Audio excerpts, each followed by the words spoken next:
وأما من خاف مقام ربه ونهى النفس عن الهوى فإن الجنة هي المأوى हर के दारत खौफे हक़दार दिल मदाम जन्नतुल मअवा देहद रामकाम।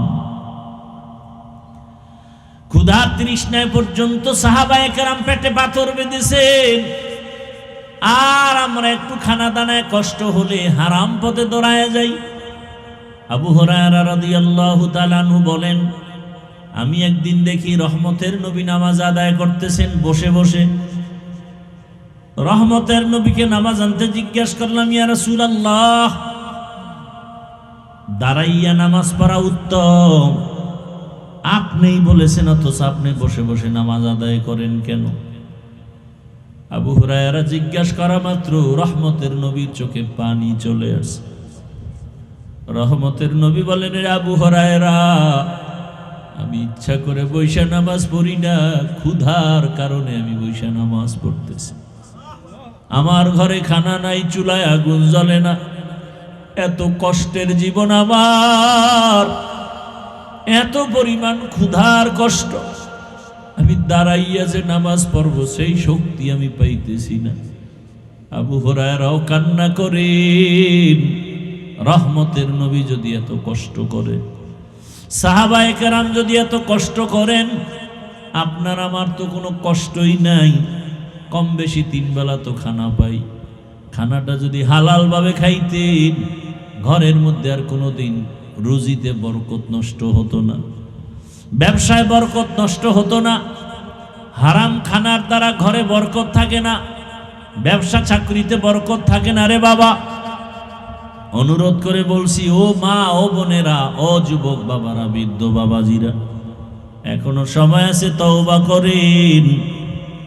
আল্লাহর আদালতে দাঁড়াইয়া হিসাব দেওয়ার ভয়, আল্লাহর কাছে তওবা করেন, আর গুনাহ করব না, নামাজ ছাড়ব না, বেপরদায় চলব না।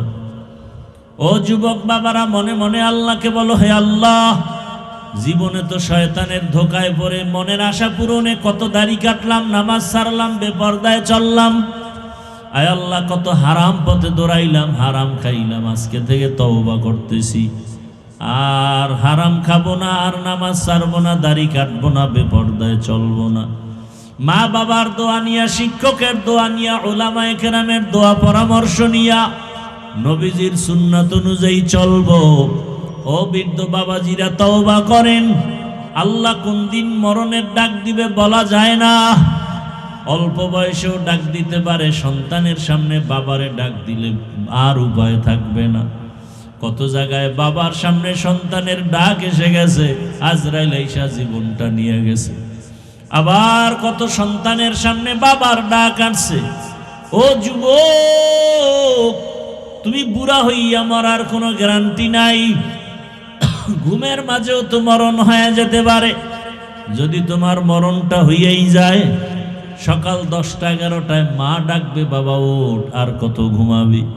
সন্তান তোমার কণ্ঠে আর আওয়াজ নাই, মা বুঝতে পারছে কি জানি হয়ে গেল। দরজা খুলিয়া দেখবে তোমার আমার শরীরটা ঠান্ডা শক্ত। মা চিৎকার দিয়া বলবে, তোরা কে, কোথায় আছো? আয়, আমার বাবা দুনিয়াতে জিন্দা নাই। আল্লাহ কুদরতের চক্ষু খুলে দিলে তুমি দেখবা তোমার মা কান্না করে, সবাই কান্না করে, বাবাও কান্না করে, কিন্তু তোমার আর জবাব দেওয়ার কোনো শক্তি থাকবে না। বাবায় টেলিফোন করবে, ইমাম সাহেব, আমার সন্তানটা মরে গেছে, তাড়াতাড়ি আসেন, জানাজা না দিয়া কোথাও যাবেন না। বাবায় কান্না করে বলবে, একদল যা বাঁশবাগানে বাঁশ কাট, আর একদল কবর খনন কর। কাউকে পাঠাইবে, বাজারে যাও, কাফন কিনিয়ে আসো। আর এক দলকে বলবে, ঘরের পেছনে গরম পানি করো, বড়ই পাতা লাগাও গোসল করাবার জন্য। তোমার আমার গায়ের জামা গেঞ্জি বেলেট দিয়া কেটে কেটে রাখবে রে যুবক বাবা। তোমার আমার হাতের ঘড়িটা আর একজনে হাতে দিবে, তোমার আমার মোবাইলটা আর একজনে নিয়ে বলবে, এটা আমার মোবাইল, আমার বাড়ি, আমার গাড়ি, আমি যা বলছিলাম কিছুই দেখি আমার না। আমার জামা কাপড় খুলিয়া এখন আমাকে সবাই ঘর থেকে নামায়, আমার ঘরেও আমাকে আর থাকতে দিবে না। ওই গরম পানির গোসল করাইয়া সাদা কাপনের প্যাকেট বানাইয়া যখন খাটিয়ার মধ্যে উঠাইয়া জানাজার ময়দানে নিয়ে যাবে, মা জানালা দিয়া ডাকবে, আমার বাবাটারে কই নিয়ে যাও। সবাই বলবে জানাজা দিয়া কবরে নিয়ে রাখবো। বলে শেষবারের মতো আমার বাবার চেহারাটা দেখাও, আর আমাকে মা বলে ডাকবে না। রাত্র 10টার সময় আমার বাবা আইসা ডাকতো, আম্মু দরজা খুলে দাও। এখন আর কেউ রাতে আসবে না, আম্মু বলবে না। আমার কপাল বুঝি খারাপ, আর বুঝি আমার সন্তানের মজার আম্মু ডাক শুনতে পারবো না। জানাজা পড়াইয়া কবরের দেশে নিয়ে যখন পাড়াইয়া মাটি দিয়া তোমাকে সবাই চলে যাবে, এখন তুমি দেখবা ডানে বামে উপরে পিছনে নিচে মাটি আর কিছুই নাই, তুমি একা আমি একা। দুইজন ফেরেশতা প্রশ্ন করার জন্য আসবে, রবের পরিচয় দাও, ধর্মের পরিচয় দাও, রাহমাতুল লিল আলামিনের পরিচয় দাও। ওরে বাবা, তুমি যদি নামাজ না নিয়া, রোজা না নিয়া, তেলাওয়াত না নিয়া, দাড়ি না নিয়া কবরে যাও, আল্লাহর রাসূল বলেন তখন ওই বেনামাজি একটা জবাবও দিতে পারবে না। আফসোস করবে আর বলবে হা হা লা আদরি, আফসোস আমি কিছুই পারি না, কিছুই জানি না। আল্লাহর কুদরতি অর্ডার হয়ে যাবে, রে ফেরেশতাই নাফরমানকে ধর, কবরের মধ্যে জাহান্নামের আগুন জ্বালায়া দাও।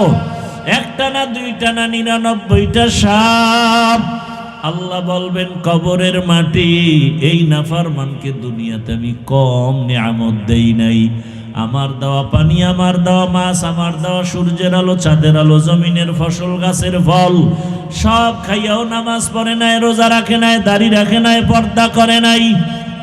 আল্লাহ রাগ করিয়া বলবেন কবরের মাটি, এই নাফরমান বেঈমানকে দুই দিক থেকে জোরে জোরে চাপ দাও। এত জোরে চাপ দিবে পাঁজরের হাড় চুরমার হয়ে যাবে। বাবা, তোমার চিৎকারের আওয়াজ দুনিয়ার সব প্রান্তের পশু পাখিরা শুনবে, মানুষ আর জিন শুনবে না। আল্লাহর নবী বলেন যদি মানুষ কবরের আওয়াজ শুনতো, জীবনে আর সংসার করতে পারত না। এরে নবীর আশিক, এখনো সময় আছে, তওবা করো।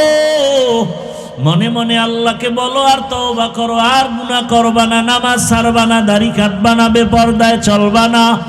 মা বাবার দোয়া, শিক্ষকের দোয়া, উলামায়ে কেরামের দোয়া নিয়ে নবীর আদর্শ সুন্নত মেনে চলবা। ওয়ালাকাদ কাররামনা বানি আদম ওয়া হামালনাহুম ফিল বাররি ওয়াল বাহরি ওয়া রাযাকনাহুম মিনাত তাইয়্যিবাত وفضلناهم على كثير ممن خلقنا تفضيلا। বনি আদম বড় দামি,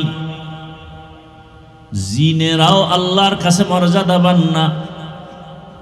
মানুষের তুলনায় ফেরেশতারাও আল্লাহর আদালতে মর্যাদাবান নয়।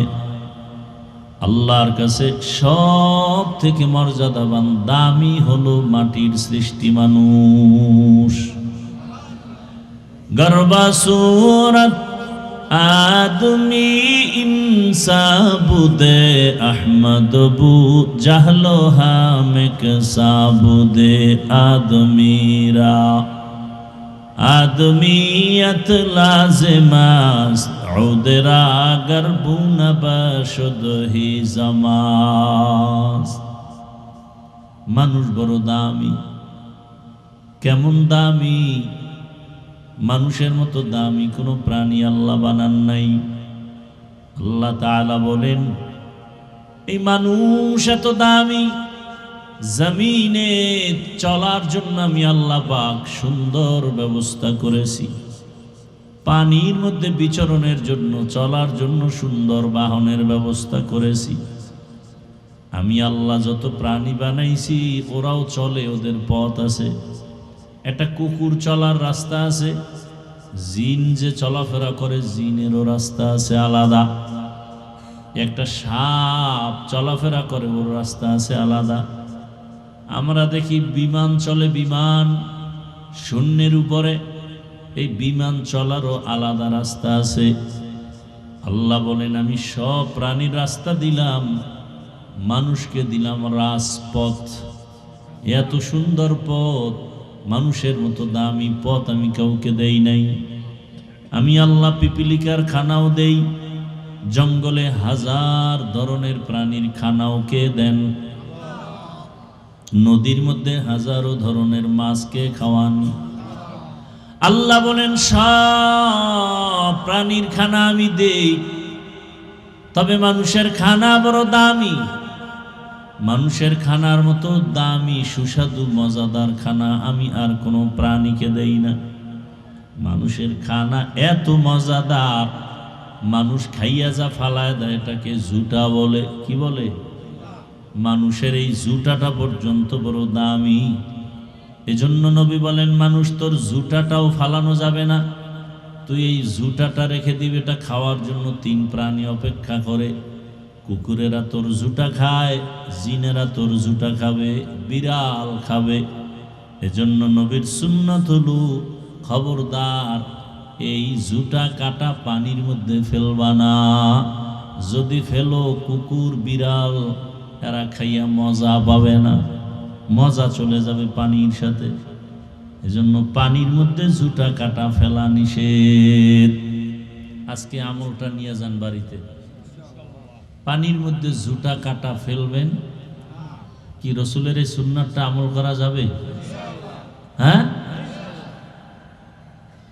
এরপরে কি করবেন? এগুলো ঘরের পিছনে নিরাপদ জায়গায় ফেলে দিবেন। কুকুর খেতে পারে, বিড়াল খেতে পারে, অথবা কি জিন আছে, তো জিনেরা আছে এখন ঘরে ঘরে জিন। জঙ্গল কাইটা বাড়ি করছেন, ওরা থাকবে কই? এবার ওরা আপনাদের শরীরের উপরে উঠছে। এই মহিলা জিনের কারণে মহিলার সমস্যা, মেয়ের সমস্যা, ছেলের সমস্যা। আর সুন্নত তো আমরা মানি না। মহিলাদের জামা কাপড় সূর্য ডুবার আগে ঘরে নিতে বলছেন, বাহিরে রাখা নিষেধ।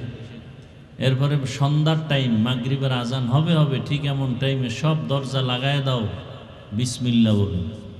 প্রয়োজনে পরে খুলো, ওই টাইমে সন্ধ্যাবেলা দরজা আটকায় দাও, জানালা আটকায় দাও। এই সুন্নত কয়জনে মানে? জিন শয়তান ওই সময় ঘুরতে থাকে, মহিলারা বাইরে থাকে। এই সময় মহিলার উপরে বাতাস লাগে, ঠান্ডা বাতাসে হঠাৎ করে মাথা গরম হয়ে যায়। জিন্নাতের আসর।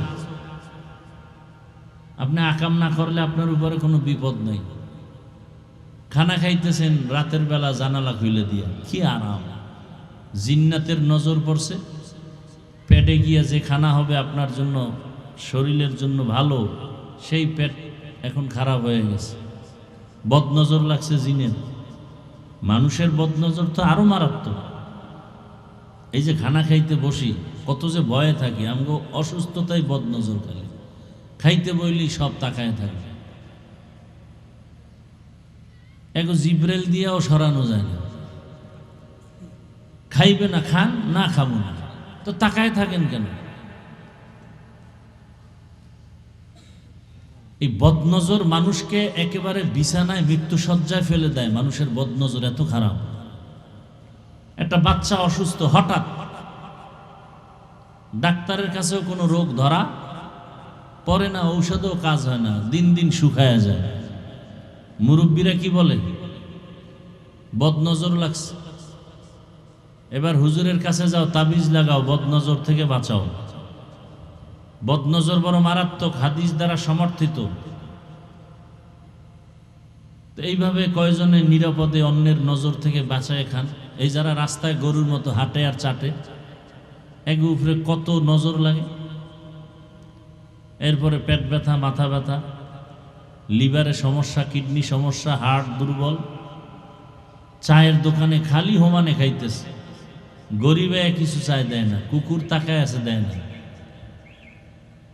বদনজর লাগতেছে তো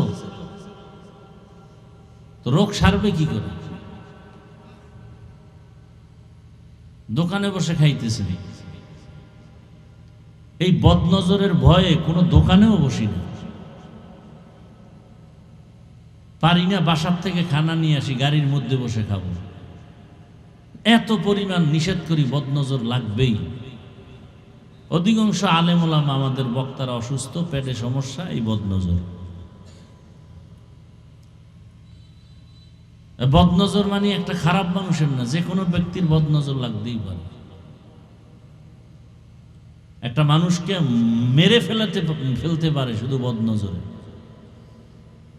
ভালো তাজা মানুষ মরে যাবে বদনজরের কারণে।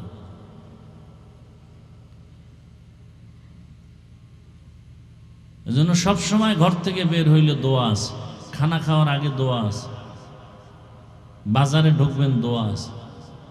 অমুকের চেহারা এত সুন্দর, বদনজর লেগে গেছে। অমুকের কণ্ঠ এত সুন্দর, শেষ, কিছুদিন পরে কণ্ঠ শেষ। অমুকের বাড়ির গাভীতে এত পরিমাণ দুধ দেয়, এক সপ্তাহ পরে দুধ নেই। অমুকের গাছে এত পরিমাণ নারিকেল, এক সপ্তাহ পরে নারিকেল নাই। কি আছে না নাই? আর লজ্জা জাগো নাই, এরাও এরকম তাকাইয়েই থাকে, কেউ কিছু খাইতে দেখলে নজর আর সরায় না। খানেওয়ালা যা খায় হেরছে হে নজর দিয়ে বেশি খায়।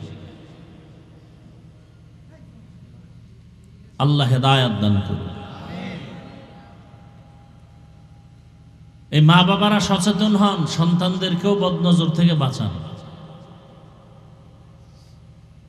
মহিলাদের রোগ বেশি হয় বদনজর। স্বামীর জন্য সাজে না, বেগানার জন্য সাজে। সাইজা মার্কেটে যায়, দোকানে যায়, বিদেশি স্বামীর টাকা আছে, সমস্যা কি? বাতাসের সাথে টাকা উড়ায়। অথচ ওই মহিলা মনে করে না একবারও যে স্বামী মরে গেলে সম্পদ তো আমারই, তাহলে আমি কার সম্পদ নষ্ট করি? কোটি কোটি টাকা কেউ কামাই করবে, আর স্ত্রী যদি ওই টাকা গুনার কাজে ব্যয় করে, কোনোদিন বরকত হবে না ওই সংসারে, কোনোদিন হবে না। সাইজা গুইজা মার্কেটে যায়, 13 বাড়ির 13 জনার 26টা বদনজরের চোখ লাগছে, চেহারা নষ্ট, বরণ উঠা শুরু হয়ে গেছে চেহারায়, পেট ব্যথা শুরু। বাজারে যায় খাইছে কি মজা করে সবার সাথে, বাম হাত দিয়া, বিসমিল্লা তো নাই। কতজনার বদনজর লাগছে, আস্তে আস্তে পেট ব্যথা শুরু হয়ে গেছে।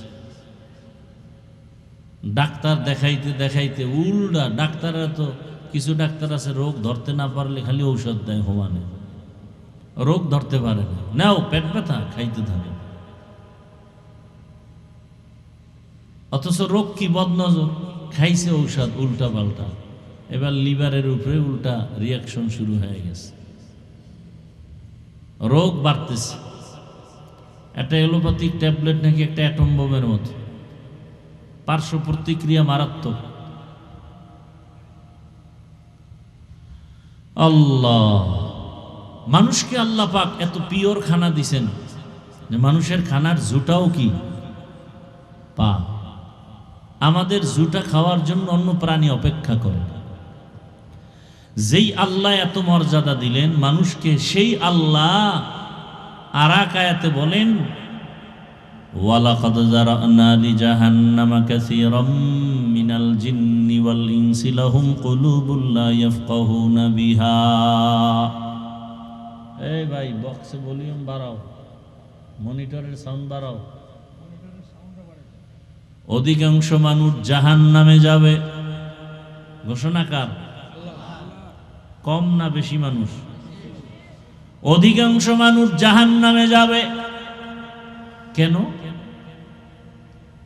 লাহুম কুলুবুন লা ইয়াফকাহুনা বিহা, আমি আল্লাহ তাদেরকে গবেষণা করার মতো কলব দিয়েছি, গবেষণা করে না।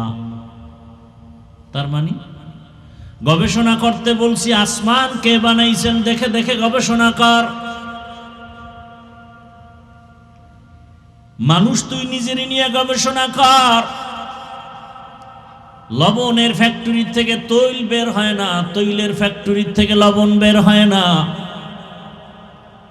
রডের ফ্যাক্টরি থেকে সিমেন্ট আসে না, সিমেন্টের ফ্যাক্টরি থেকে রড বের হয় না। আর তাকায় দেখ, মানুষ আকল খাটায় তাকাও, গবেষণা করো।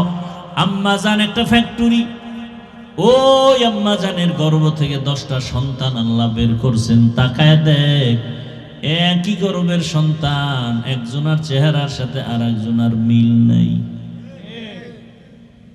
একই ফ্যাক্টরির সন্তান, একের কণ্ঠের সাথে অন্যের কণ্ঠের কোনো মিলতাল নাই। শুধু কি তাই, ভালো করে তাকাইয়া দেখো, দুনিয়ার হাজার কোটি কোটি মানুষ যদি এক জায়গায় নেও, মানুষের সাইন নকল করা যায় কিন্তু আঙ্গুলের টিপ নকল করা যায় না। শুধু কি তাই, চোখের চাহনির মধ্যে আল্লাহ এমন ম্যাজিক লাগায় দিছে, সারা দুনিয়ার মানুষের চোখের সাথে আমার চোখের ডিজাইনে কোনো মিল হবে না। এই জন্য এখন ক্যামেরায় কি নেয়, চোখের চাহনি নেয়, এক একজনেরটা এক এক রকম। নিজেকে নিয়ে গবেষণা করো। আমার মাথা ব্যথা করে, খাইলাম ট্যাবলেট, গেল কই? মাথায়, পেটে। আমার কানে ব্যথা, খাইলাম ট্যাবলেট, গেল কই? আমার পায়ে ব্যথা করে, ব্যথার ট্যাবলেট দিল, খাইয়া গেল কই? মাথার সমস্যার খানাও পেটে, চোখের সমস্যার সমাধানও পেটে, সব ঔষধ পেটে যাইয়া মাথার ব্যথারটাও চোখের কাজ করে, পায়েরটাও কাজ করে। কুদরত কার? কাদের কুদরত তুদারি বার কামাল, আন্তা রব্বি আন্তা হাসবি যুল জালাল, তুহি কাদের জলিলুল্লাহ জাহাদার, বহর হালে তুহি মেরা নেগাহদার। আপনাদের মাঠের এই মাটির ভেতরে আম গাছ লাগাইলেন, কাঁঠাল, লিচু, লেবু, কাঁচামরিচ। আম কি হবে, ঝাল না টক? টক বলে চিন্তা করে কি হবে, মিষ্টি। কাঁঠাল মিষ্টি, কথা ঠিক। পাশে লেবু গাছ, এর পাশে কাঁচামরিচ। কারণ কি? ওই কাঁঠাল গাছের গোড়ার মাটি মিষ্টি, আর লেবু গাছের গোড়ার মাটি টক। একবারও চিন্তা করছেন?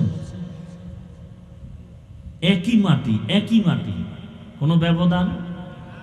এখান থেকে কাঁঠাল গাছ হয় মিষ্টি, আম মিষ্টি, লিচু মিষ্টি, লেবু টক, কাঁচামরিচ। আমার আল্লাহকে চিনো না কেন রে বান্দা? সব আমার আল্লাহর কুদরত। দুনিয়ার কোন মানুষের কাছে কোনো ক্ষমতা নাই, আছে? দুনিয়ার মানুষ কত রং বানায়, কিন্তু আল্লাহর দেওয়া রঙের মতো হয় নাকি? এমনও ফুল গাছের দিকে তাকাও, এত সুন্দর রঙের ফুল, দেখলে কলিজা ঠান্ডা হয়। দুনিয়াতে যত ফসল আছে, ফল আছে, সবগুলোর কালার দেয় সূর্যের আলো। কে কালার লাগায়? সূর্যের আলো। আর যত ফলে ফসলে স্বাদ বাড়ায় চাঁদের আলো। পরীক্ষা করছেন কোনদিন? তরমুজ দেখছেন? তরমুজ গাছে হয় না, মাটিতে। আচ্ছা, যেই তরমুজ দেখবেন মাটির সাথে মিশে থাকে এভাবে লাগানো, ওই নিচের অংশটা কি লাল হয় না সাদা? বুঝেন কিছু? বেশি মিষ্টি হয় না পানি? বুঝেন না কথা? সূর্যের আলো যেই পার্শ্বে লাগছে ওইটা কালার হয়ে গেছে, মাটির সাথে যে অংশ মিশে আসিল ওখানে সূর্য লাগে নাই তো কালারও হয় নাই। আবার চাঁদের আলো খোলা জায়গায় লাগছে তো মিষ্টি, আর যেই অংশটা মাটির সাথে চাপা ওখানে চাঁদের আলো যায় না, এ কারণে ওই জায়গার তরমুজটাও মিষ্টি না।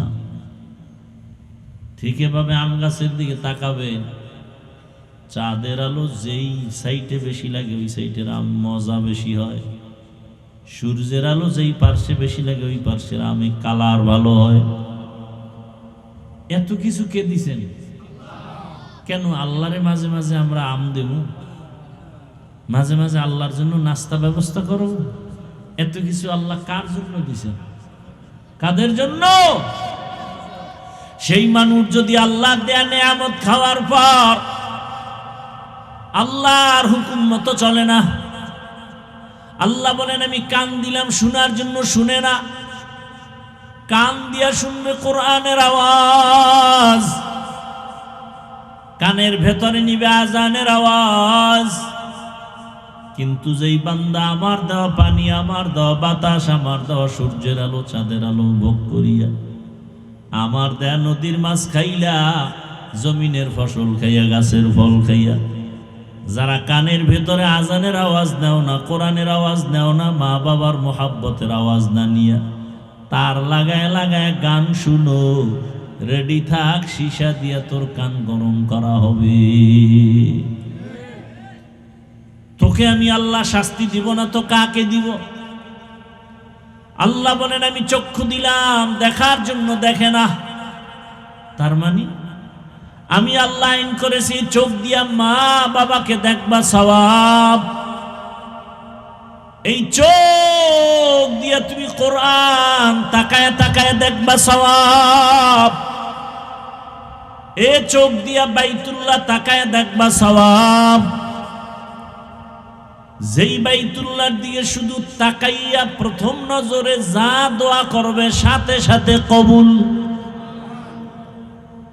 ইন্না আউওয়ালা বাইতিন উযিআ লিন-নাসি লাল্লাযী বিবাক্কাতা মুবারাকাও ওয়া হুদা, মুবারাকাও ওয়া হুদাল লিল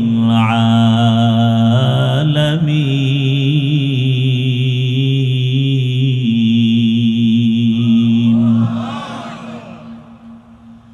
আল্লাহ জমিনটা বানায় ঘর বানালেন বাইতুল্লাহ, হেদায়াতের ঘর, বরকতের ঘর, ইবাদতের ঘর। যেই বাইতুল্লাহর দিকে নজর করলেই গুনাহ মাফ। কেউ যদি শুধু আল্লাহর ঘর বাইতুল্লাহ তাকায় তাকায় তাকায় তাকায় দেখে, তার আমল নামায় অনবরত সওয়াব আর সওয়াব। এমন একটা ঘর যেই বাইতুল্লাহর এরিয়ায় গিয়া যদি কেউ একবার আল্লাহ বলে ডাক দেয়, সাথে সাথে তার আমল নামায় 1,00,000 বার আল্লাহ বলার সওয়াব। আতিনা ফি দারে দুনিয়া না হাসান, আতিনা ফি দারে উকবা না হাসান, ইয়া গিয়াসাল মুস্তাগীসিন ইহদিনা লাফতিখারা বিল উলুমি ওয়াল গিনা। হর গরিদে নেক তু তৈয়ার হ্যায়, जो न मांगे उससे तू बेजार है। আল্লাহ বলেন চোখ দিয়ে আলেম দেখবা সওয়াব, কিন্তু ওই নিমক হারাম অকৃতজ্ঞ বান্দা যে চক্ষু দিয়া মাও দেখে না, বাবাকেও দেখে না, ভালোবাসার নজরে কোরআনটাও তাকায় দেখে না, আলেমের দিকে তাকায় না, বাইতুল্লাহর দিকে তাকায় না, অল টাইম মোবাইলটা সামনে নিয়ে শুধু গুনাহ দেখে, গুনাহ সারা রাত। আছে না নাই? ঘন্টাকে ঘন্টা ঘন্টাকে ঘন্টা মোবাইলে গুনাহ, কবিরা গুনাহ করে আর সময় কাটায়। 20 মিনিট সময় দিয়া ফজরের 4 রাকাত নামাজ কপাল পরা পড়তে পারে না। কত বড় নিকৃষ্ট কপাল পরা! লজ্জা না থাকার কারণে আবার হাসি আসে। মোবাইলে ঘন্টাকে ঘন্টা সময় দিলা, ঘুমের ক্ষতি হলো না, চাকরির ক্ষতি হলো না, ব্যবসার ক্ষতি হলো না। 20 মিনিট সময় দিয়া ফজরের 4 রাকাত নামাজ পড়বা, তোমার অনেক সমস্যা, অনেক অজুহাত। তোমার মতো নিমক হারাম দুনিয়াতে আর কে আছে? শুধু মুহাম্মদের উম্মত হওয়ার কারণে আল্লাহ বাঁচায় দিলেন। না হয় ঘুমের থেকে উঠে দেখতা চেহারাটা শুকর হয়ে গেছে, বানর হয়ে গেছে, কুকুর হয়ে গেছে। লজ্জা থাকা উচিত। ঘন্টাকে ঘন্টা মোবাইলে সময় দেয়, তখন চাকরির ক্ষতি হয় না, তখন লেখা লেখাপড়ার ক্ষতি হয় না, তখন তার ব্যবসার ক্ষতি হয় না, তখন তার ঘুমের ক্ষতি হয় না। বয়ান শুনতে গেলে ক্ষতি হয়, নামাজ পড়তে গেলে সময় নাই, অথচ 20 মিনিট টাইম লাগে ফজর পড়তে সর্বোচ্চ, এর বেশি 1 মিনিটও লাগে না। জোহরের 10 রাকাতে 20 মিনিট, আসরের 4 রাকাতে 20 মিনিট, মাগরিবের 5 রাকাতে 20 মিনিট, এশার 9 রাকাত নামাজে 20 মিনিট। সারা দিন রাত মিলে 2 ঘন্টা সময় লাগে না 5 ওয়াক্ত নামাজে। বান্দা 22 ঘন্টা তুই তোর নিজের কাজে ব্যয় কর, ব্যবসা, চাকরি, লেখাপড়া, মাত্র 2 ঘন্টা সময় 20 মিনিট করে 5 ওয়াক্ত নামাজে ব্যয় কর। এই সময় জাতির কাছে নাই, আর সে বলে হুজুরদের দোয়া কবুল হয় না। কত বড় বেয়াদব! বলে হুজুরদের দোয়া কবুল হয় না। আরে মজলিসের মধ্যে সুদখোর থাকলে সবার দোয়া কবুল হলে ওই সুদখোরের কারণে কারো দোয়া কবুল হয় না। ঘুষখোরের কারণে, সুদখোরের কারণে, বেনামাজির কারণে দোয়া কবুল হয় না। গজব আসে একের পর এক দেশের ভেতরে, শান্তি আসবে কি করে? কির হাফেজ সাহেব, কির হাজি সাহেব, কির তাবলিগ ওয়ালা, কির পীরের মুরিদ ভোটের আগের রাত্রে টাকা খাইয়া বেহুশ হয়ে গেছে। কি এরম নাই জালেম? যারা টাকা খাওয়াইছে ওরাও জালেম, যারা ভোটের আগের রাত্রে ভোট দেওয়ার নামে টাকা খাইছে ওরাও জালেম। শান্তির আশা করো না, এত সোজা শান্তি, এত সোজা। শান্তি দেওয়ার মালিককে, আল্লাহর হুকুমের বিরুদ্ধে গেলে শান্তি হবে। আলহামদুলিল্লাহ আমরা শান্তিতে আছি। আমরা রসুলের আদর্শ মতো টুপি পরছি, কত গালি কত কিছু, এরপরও টুপি ফেলাই নেই। কোরআন হাদিসের বয়ান করি, কত বাধা কত কিছু, এরপর আল্লাহ রসুলের আদর্শ থেকে পিছপা। তো শান্তি আমরা পাবো না কারা পাবো?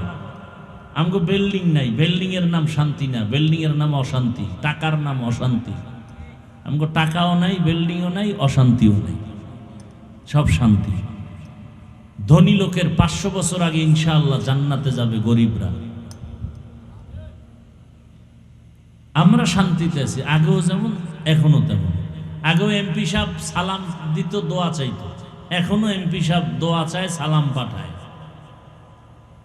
টাকা দিয়ে সম্মান পাওয়া যায় না, রসুলের আদর্শ থাকলে পাওয়া যায়। তোমার এমপি তোমারে ভালো করে চিনিও না, স্বার্থে আঘাত লাগলে জবাই করে ফেলবে লোক দিয়ে, যা চিরতরে পরকালে গিয়ে ঘুমা। কি এর দেরি করবে? আর স্বার্থে আঘাত লাগলে। আর এমপি বসে থাকে আমাদের দোয়া নেওয়ার জন্য, বড় বড় আলেমদের দোয়া নেওয়ার জন্য এমপি আসে। টুপি জীবনে না পড়লো ওই দিন পরে হুজুরের দোয়া নিতে যাই। এটা টাকার কিনা সম্মান। টাকা দিয়ে সম্মান যারা কিনেছ আর যারা বিক্রি করেছ, এদের কপালে জুতার মালা, কিছুদিনের জন্য ফুলের মালা। এ ঘরের থেকে মাইয়ারে টাইনে লয়ে গেছে, চেঁচামেচি করে, খবরদার আওয়াজ দিবি না। ভোটের আগের রাত্রে না টাকা দিয়ে কিনে ফেলছি তোর 14 গোষ্ঠীর ইজ্জত, তোর মাইয়া নিমু, তোর ফলা নিমু, তোর গোষ্ঠী শুদ্ধ শেষ করমু। 500 টাকায় কিনে ফেলছি। আমি জানি তুই ছাগল গরুর চেয়েও খারাপ। একটা গরুর দাম 1 লাখ, মানুষ বিক্রি হয়েছে ভোটের আগে 500 টাকা। তাহলে এটা গরুর চেয়ে খারাপ, এটা ছাগলের চেয়ে খারাপ, কুত্তার চেয়ে খারাপ। একটা মানুষ টাকায় বিক্রি হয়, কত বড় নির্লজ্জ! ভালো মানের একটা মুরগি কিনলো 1000 টাকা লাগে। আর নিমক হারাম মানুষ ভোটের আগের রাত্রে বিক্রি হয়েছে কয় টাকায়? বিক্রি যেহেতু হবাই, অন্তত গরুর চেয়ে একটু বেশি দামে হইতা, যে আমি তো আসলে গরু না, আমার দাম একটু বেশি, আমার 1 লাখের থেকে 500 বেশি দাও। হাসো।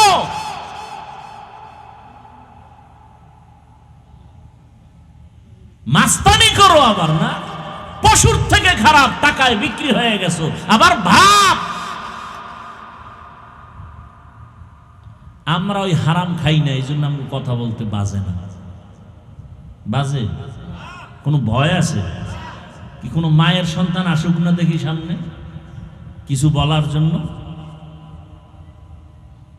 তোমাকেও বলতে পারবো এই বয়ান আগামী জুমা ইমাম সাহেব দিলে হের উপরে হুলিয়া জারি হবে। কারণ শিয়ালের হাতে মুরগি দিলে যা হয়, মাদ্রাসা মসজিদের চাবি সুদখোরের হাতে দিলে তাই হয়। আমরা সুদখোরের গোলামি করি না, এজন্য সুদখোর আগে কথা বলার আগে সালাম দিতে হয়। সুদখোর যদি জানি এটা সুদ খায়, ওর হাদিয়াও নেই না, যাই না শুনে হাদিয়া নেই না। সুদখোরের নেওয়া হাদিয়া হারাম, ওরটা খাইলে আমার ইবাদত নষ্ট হয়ে যাবে। জেনে শুনে নেই না, না জানি না কেউ দিলে সেটা ভিন্ন কথা। 5টা 7টা সুদখোরের নাম লেখা কাগজে যদি ধান খেতে রাখে, ভয়ে ধান খেতে পোকাও আসবে না। ওরা এত খারাপ, কত খারাপ! 24 ঘন্টা মায়ের সাথে জিনার গুনাহ, 24 ঘন্টা। তাহলে কত খারাপ ওরা!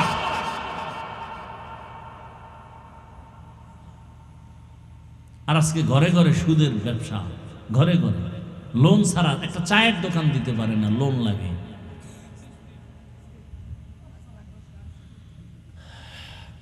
$5,000 ধার চাইলে দেয় না, নাই আমি তোর চেয়েও বড় ফকির। গোপনে যদি কয় যে লোনে দিবি নি, ও আল্লাহ, কয় লাখ নিবি? আমি হারামজাদা, এই জন্য দিব, আয়। তুই এক হারামজাদা, আমিও হারামজাদা, আয়। কয় টাকা লাগবে দে, মাসে মাসে আমার কিস্তি দিবি। আমিও একটা হারামজাদা, তুইও হারামজাদা।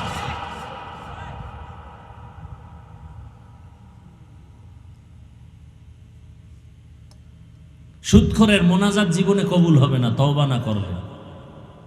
সুদখোর হজ করলে কবুল হবে না, সুদখোর নামাজ পড়লে কবুল হবে না, সুদখোর মাদ্রাসা বানাইলে সওয়াব পাবে না, সুদখোর দান করলে সওয়াব হবে না, সুদখোর মজলিসে থাকলে দোয়া কবুল হবে না। এত বড় নিকৃষ্ট খারাপ। আল্লাহ বলছেন আমি নিজে রেডি তোর সাথে যুদ্ধ করব সুদখোর। সূরা বাকারা 75 নম্বর আয়াত, 275 নম্বর আয়াত খুলো। এখন এলাকায় ধার নাই, গরিবেরা না খায় মরবে, কি করব? নিরুপায় হয়ে যায় বড় লোকের কাছে, শর্ত টর্ত দিয়ে দেয়, এরপরে কিস্তিতে বাজাইয়া, কিস্তি আদায় করতে না পাইরা আমও যায়, সালাও যায়, কবরও ঢুকতে পারে না কিস্তি না দিয়ে। এলাকায় গজব আসতো, গজব একের পর এক, শুধু রহমাতুল্লিল আলামিনের উম্মত হওয়ার কারণে আল্লাহ ডাইরেক্ট গজব দেন না।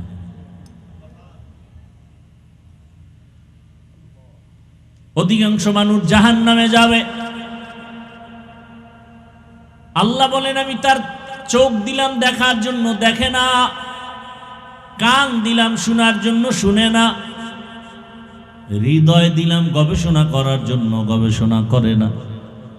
আমার দাদাই আসিল কই গেল? আমার দাদি ছিল এক সময় কত সুন্দর, আজকে নাই, কোথায় গেল? চোখের সামনে পানির নিচে কত লাশ, গাড়ির নিচে কত লাশ। ও আমার কলিজার যুবক, পর্দার আড়ালের মা বোনেরা, বৃদ্ধ বাবাজিরা, হারাম খাইয়া দুনিয়াতে কেউ শান্তিতে মরতে পারে নাই, একটা প্রমাণও নাই। থাকলে বলেন আমি হারামের বিরুদ্ধে আর বয়ান করব না। লোন উঠাইয়া কিস্তি নিয়া হারাম ভাবে টাকা উপার্জন করে কেউ শান্তিতে বাঁচবে পরের কথা, মরতেও পারে নাই। বাবা খাইছে সুদের টাকা, এই গ্লানি ভোগ করে তার সন্তান। এলাকার মানুষ সবাই তাদের খারাপ জানে, ধিক্কার জানায়। তোর বাপেও খারাপ, তুইও খারাপ। তোর বাবা ছিল নামকরা সুদখোর, তোর মা ছিল গ্রামে গ্রামে হাঁটতো আর কিস্তিতে টাকা লাগাইতো। তোর মাও ভালো না, তোর বাবার চরিত্র ভালো না, তুইও ভালো না। বাবা মায়ের চরিত্র খারাপ হওয়ার কারণে সন্তানও এখন সমাজে মুখ উঁচু করে চলতে পারে না। এমন মা বাপ হইও না রে মা বাবা, তোমার কারণে সন্তানের ইজ্জত নষ্ট হবে। এমন মা বাবা হইও না। সন্তানদেরও বলবো, ও যুবক, এমন সন্তান হইও না যে তোমার অপরাধের কারণে মা বাবা লজ্জায় সমাজে দাঁড়াতে পারবে না। এমনও সন্তান আছে না নাই? এত পরিমাণ অন্যায় করে, এত পরিমাণ অপরাধ করছে সন্তান, এলাকার মানুষ ওই সন্তানের কারণে মাকেও ভালো জানে না, বাবাকেও ভালো জানে না। মা বাবা লজ্জায় বাজারে যায় না, মহিলাদের সামনে মা মুখ দেখাইতে পারে না। সন্তান এত বড় অপরাধ করেছে, চুরি, ডাকাতি, সন্ত্রাসী, ছিনতাই। এরপরে নেশাখোর, নিজেও নেশা খাইয়া আরো আরো যুবকরে নষ্ট করে, এরকম নাই? জুয়া খেলা, তাস খেলা, ক্যারাম বোর্ড খেলা, লুড্ডু খেলা, এটা তো স্বাভাবিক। ক্যারাম বোর্ড খেলা আর কি মারাত্মক? না, মারাত্মকে ঢোকার পথ। ক্যারাম বোর্ড খেলতে খেলতে একদিন এমন খেলা শুরু হয়, জুয়া, দাবা। খেলতে খেলতে এক পর্যায়ে এমন অবস্থা হয়, বাবার টাকা নিতে নিতে ফকির বানায় দেয়। বাবায় যদি টাকা নেয় দেয়, সন্তান এক পর্যায়ে মেজাজ গরম করে খেলার লোভে বইরা মা বাবার গায়ে হাত তুলে। এমন এমন নিকৃষ্ট সন্তানের ইতিহাস এই বাংলাদেশে হয়েছে। নেশা পান করবে, নেশা, বাবার কাছে টাকা চাইছে, দেয় না, বাবারে মাইর শুরু করছে। ও আমার যুবক বাবা, তোমার মতো কত যুবক এই সমাজে এখনো আছে, মাদ্রাসায় পড়ে নাই, স্কুল কলেজে পড়িয়াও 5 ওয়াক্ত নামাজ পড়ে, আছে না নাই? বলো বাবা, তুমি কেন পারবা না? তোমার মতো কত যুবক র্যাব, আর্মি, পুলিশ, বিডিআর এর চাকরি করে, ব্যবসা করে, অভাব নাই, 5 ওয়াক্ত নামাজ পড়ে। তোমার মনটাকে বুঝাও, তুমি কেন পারো না? তোমার মতো যুবক রাস্তায় গাড়ি চালায়, 5 ওয়াক্ত নামাজ পড়ে নাই। তোমার বিবেকটার কাছে প্রশ্ন, বলো তুমি কেন পারবা না রে বাবা? তোমার মতো কত যুবক তাকায়া দেখো, নদীর মধ্যে মাছ ধরে, নামাজ ছাড়ে না, কৃষি কাজ করে, নামাজ বাদ দেয় না। তুমি কেন পারবা না? ও যুবক, তাকায় দেখো, কত সিডিসি, এসপি, কত এমপি, কত চেয়ারম্যান, মেম্বার, 5 ওয়াক্ত নামাজি। তুমি কেন পারবা না রে বাবা? মনে শখ লাগছে গুনাহ করবা, মোবাইল চালাইবা, কম তো চালাও নাই। দাড়ি কাটবা মনে চাইছে, কম তো দাড়ি কাটো নাই। বেপর্দার আড্ডায় যাইবা, কম বেপর্দা করো নাই। মনে চাইছে মার্কেটে দৌড়াবা, দৌড়ায় গেছো। মনে চাইছে তুমি দাড়ি কাটবা, কেটে ফেলেছো, কারো বাধা মানো নাই। মনে চাইছে তুমি সিনেমা হলে যাইবা, দৌড়ায় গেছো, কারো বাধা মানো নাই। মনে চাইছে তুমি পার্কে পার্কে ঘুরবা, দৌড়ায় গেছো, কারো বাধা মানো নাই। এখনো কি মনের শখ মিটে নাই? এখনো কি তোমার তওবা করার সময় হয় নাই? আমার যুবকদের কাছে আমার বিনয়ী আবদার, ও যুবক বাবা, পা দুটো আগায় দাও, আমি পায়ে হাত রেখে বলতে চাই, তোমার আর কতবার দাড়ি কাটলে মনের আশা পূরণ হবে বলো? তোমার আর কতবার পার্কে পার্কে দৌড়াইলে মনের আশা পূরণ হবে? আর কত রাত মোবাইলে গুনাহ করতে পারলে তোমার মনের আশা পূরণ হবে? আর কতদিন তুমি বেপরদার আড্ডা নাচ গান করলে তোমার আশা পূরণ হবে? এবং এ কথাটাও আমারে বলো, তোমার হায়াতের বাকি আছে আর কতদিন? তোমার হায়াতের বাকি আর কতদিন? চোখের সামনে তোমার মতো যুবকের লাশ। ও পর্দার আড়ালের আম্মা জানেরা, বোনেরা, আপনার মতো কত মা, কত বোন পর্দা করে, নামাজ পড়ে, মোবাইলে সময় নষ্ট করে না। কত মা স্বামীর মাল হেফাজত করে, খেয়ানত করে না। এরে আম্মা জান, আপনারা কেন নামাজি হতে পারেন না? কেন আপনারা পর্দাওয়ালা হতে পারেন না? স্বামীর মাল কেন নষ্ট করেন? কেন মোবাইলে সময় নষ্ট করেন? আপনার আদর্শ দিয়েই তো সন্তানের আদর্শ গড়বে, আপনার আদর্শ দিয়েই তো সন্তান সুনাম অর্জন করবে। এরে আম্মা জান, আপনারা তো খাদিজা রাদিয়াল্লাহু আনহার মতোই নারী, ফাতেমা রাদিয়াল্লাহু আনহার মতোই নারী। আপনারা তো ফাতেমা রাদিয়াল্লাহু আনহার মতোই নারী। আপনারা তো ফেরাউনের স্ত্রী আসিয়ার মতোই জান্নাতি নারীর মতো নারী। এরে আম্মা জান, ফেরাউনের স্ত্রী এত বড় বেঈমানের ঘরে থাকি আসিয়া জান্নাতি হয়ে গেল, কত বড় মুজাহাদা করলো। যেই আসিয়া সম্পর্কে রহমতের নবী বলেন, কিয়ামতের দিন আমি মুহাম্মদের সাথে আসিয়ার বিবাহ হবে জান্নাতে। অথচ ফেরাউন কত বড় খারাপ। এরে আম্মা জান, আপনার স্বামী তো ফেরাউনের মতো খারাপ না। আপনার স্বামী তো আপনাকে নামাজ পড়তে বাধা দেয় না। আপনি পর্দা করলে আপনার স্ত্রীকে স্বামী বাধা দেয় না।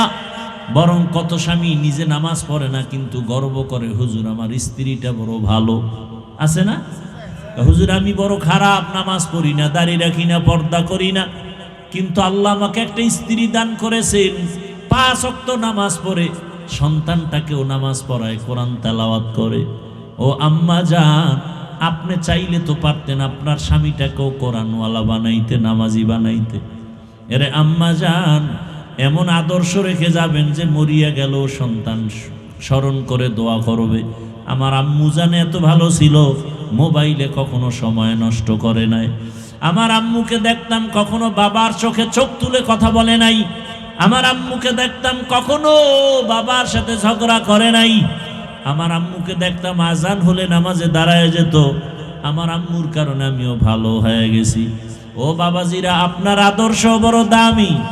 আপনার আদর্শ দেখে সন্তান ভালো আদর্শ পাবে। আপনি মরিয়া গেলে সন্তান এক সময় দোয়া করবে আর স্মরণ করবে, আমার বাবা এত আদর্শবান ছিল, আমার আম্মার কাজের সাথে সহযোগিতা করত। আমার আম্মুর উপরে আব্বু কখনো জুলুম করে নাই। আমার আব্বু কখনো আম্মুকে গালি দেয় নাই। আমার আব্বুকে দেখতাম মোবাইলে সময় নষ্ট করত না, ওয়াজ মাহফিল শুনতো, কোরআন তেলাওয়াত শুনতো। আমার আম্মুর সাথে কখনো ঝগড়া ফাসাদ করে নাই। সন্তান এগুলো স্মরণ করে করে দোয়া করবে, আল্লাহ আমার আব্বু আম্মুর আদর্শ এত ভালো, তুমি দয়া করে তাকে মাফ করে দাও। ও আম্মা জানেরা, আল্লাহর কাছে শুকর আদায় করে এমন একটা ডাক্তার সন্তানের মা হয়ে যান। সন্তানটাকে ইঞ্জিনিয়ার বানাবেন, প্রফেসর বানাবেন, কোরআন পড়াইয়া নামাজি ইঞ্জিনিয়ার বানায়া কবরে যান। কোরআন পড়নেওয়ালা নামাজি ডাক্তার বানায়া সন্তানটাকে কবরে যান। আপনারা জানেন বাদশাহ হারুন রশিদের নাম শুনছেননি? বলেন তার স্ত্রীর নাম কি? জুবায়েদা খাতুন। কি নাম? নামও তো উল্টা পাল্টা আপনাদের মেয়েদের নাম। হাসি খুশি, বৃষ্টি, হ্যাঁ, সন্তানের নাম তুফান, নদী, সাগর, সবুজ গম্বুজ। আর আল্লাহর কোরআনে নামের গজব লাগছে মনে হয়।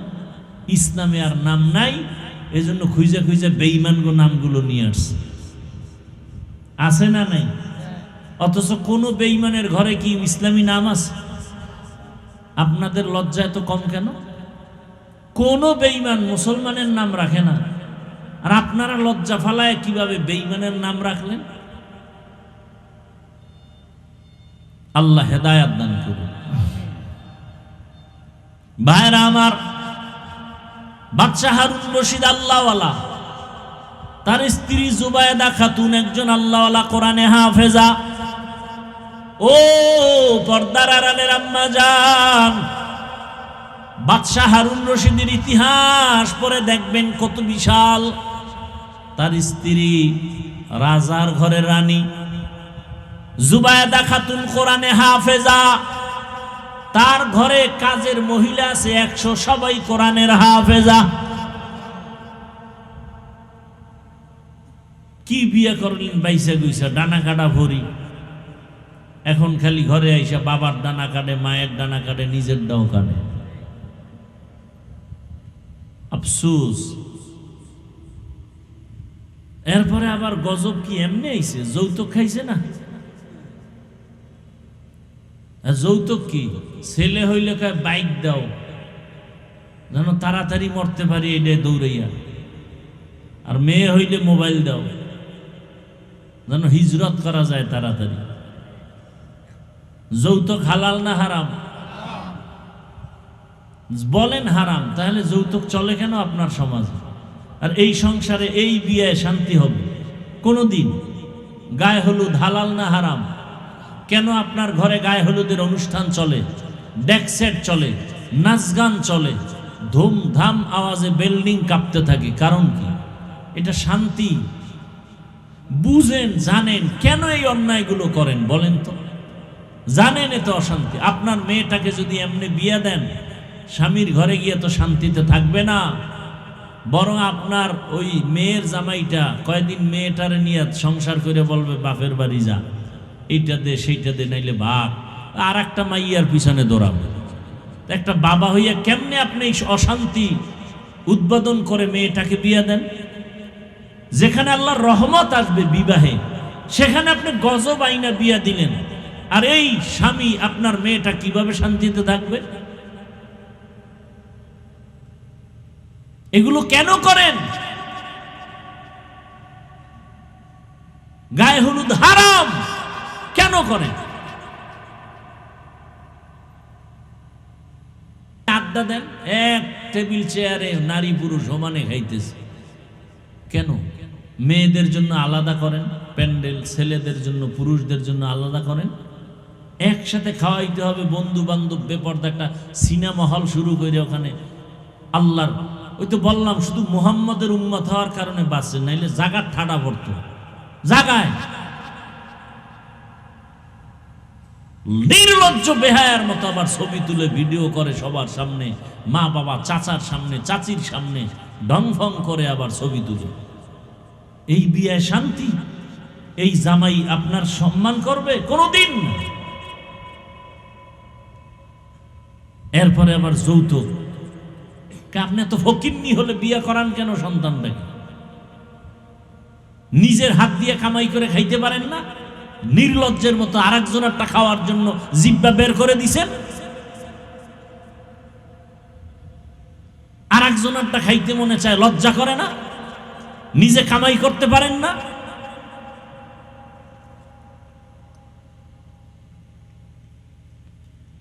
এখনো সময় আছে, তওবা করো হে আল্লাহর গোলাম। আল্লাহর আদালতে দাঁড়ায় হিসাব দেওয়া লাগবে নি। وأما من خاف مقام ربه ونهى النفس عن الهوى فإن الجنة هي المأوى हर के दारत खौफ हक दार दिल मदाम जन्नतुल मअवा देहद रामकाम। ক্ষুধা তৃষ্ণায় পর্যন্ত সাহাবায়ে কেরাম পেটে পাথর বেঁধেছেন, আর আমরা একটু খানা দানায় কষ্ট হলে হারাম পথে দৌড়ায় যাই। আবু হুরায়রা রাদিয়াল্লাহু তাআলা আনহু বলেন, আমি একদিন দেখি রহমতের নবী নামাজ আদায় করতেছেন বসে বসে। রহমতের নবীকে নামাজ আনতে জিজ্ঞেস করলাম, ইয়া রাসূলুল্লাহ, দাঁড়াইয়া নামাজ পড়া উত্তম, আপনিই বলেছেন, অথচ আপনি বসে বসে নামাজ আদায় করেন কেন? আবু হুরায়রা জিজ্ঞেস করা মাত্র রহমতের নবীর চোখে পানি চলে আসে। রহমতের নবী বলেন, রে আবু হুরায়রা, আমি ইচ্ছা করে বৈশা নামাজ পড়ি না, ক্ষুধার কারণে আমি বৈশা নামাজ পড়তেছি। আমার ঘরে খানা নাই, চুলায় আগুন জ্বলে না, এত কষ্টের জীবন আমার, এত পরিমাণ ক্ষুধার কষ্ট, আমি দাঁড়াইয়া যে নামাজ পড়ব সেই শক্তি আমি পাইতেছি না। আবু হুরায়রাও কান্না করেন, রহমতের নবী যদি এত কষ্ট করে, সাহাবায়ে কেরাম যদি এত কষ্ট করেন, আপনার আমার তো কোনো কষ্টই নাই, কম বেশি 3 বেলা তো খানা পাই।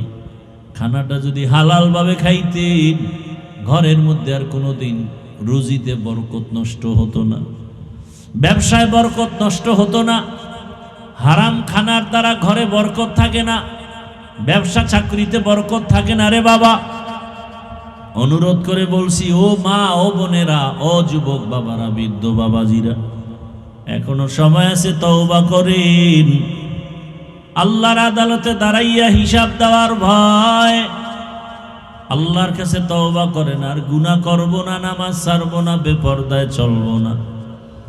ও যুবক বাবারা, মনে মনে আল্লাহকে বলো, হে আল্লাহ, জীবনে তো শয়তানের ধোকায় পড়ে মনের আশা পূরণে কত দাড়ি কাটলাম, নামাজ ছাড়লাম, বেপরদায় চললাম। আয় আল্লাহ, কত হারাম পথে দৌড়াইলাম, হারাম খাইলাম। আজকে থেকে তওবা করতেছি, আর হারাম খাবো না, আর নামাজ ছাড়বো না, দাড়ি কাটবো না, বেপরদায় চলবো না। মা বাবার দোয়া নিয়া, শিক্ষকের দোয়া নিয়া, উলামায়ে কেরামের দোয়া পরামর্শ নিয়া নবীজির সুন্নাত অনুযায়ী চলবো। ও বৃদ্ধ বাবাজিরা, তওবা করেন। আল্লাহ কোন দিন মরণের ডাক দিবে বলা যায় না। অল্প বয়সেও ডাক দিতে পারে। সন্তানের সামনে বাবারে ডাক দিলে আর উপায় থাকবে না। কত জায়গায় বাবার সামনে সন্তানের ডাক এসে গেছে, আজরাইল আইসা জীবনটা নিয়ে গেছে।